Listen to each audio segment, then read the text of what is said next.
Bebemagange abasubathi abebebuya ezifundeni ezehlukene nangaphandle kwalelizwe.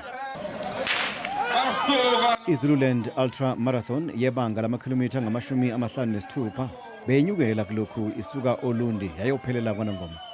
Kwabesilisa kunqobe uSiyamthanda Bazani wase-Eastern Cape. uBazani oneminyaka engu-32 uthi uCilo uzishaye indukwini ngokunqoba lo mjaho obunzima kakhulu. Kodwa ya challenge kakhulu ngoba yonyuka ixesha elininzi. Kodwa ke nami eyona nto bendiyijongile ukuba ndizoyibaleka ndiyigqibe irace.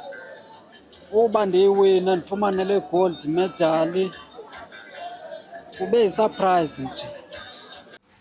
Kwathi kwabesifazane kwanqoba uJeanette Mbele waseMzimkhulu oneminyaka engu-31. Lo mjaho uneyintaba unzima kanti ebengizenzile ayikho indlela ebengajimanga ngayo ucoach obengangijimisanga ngayo.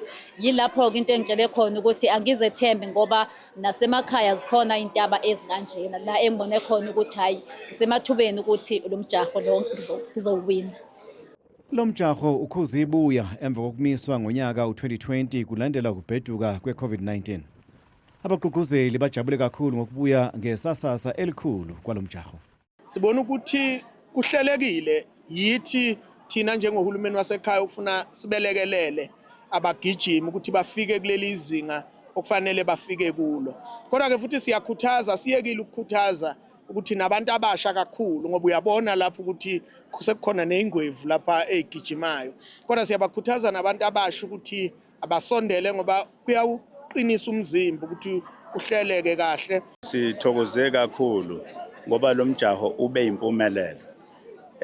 Futhi ngibona nezinga liphezulu kakhulu.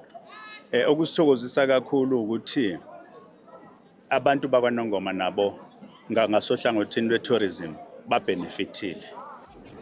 Abanqobile bahlabane ngomklomelo wezinkulungwane ezilikhulu zamarandi.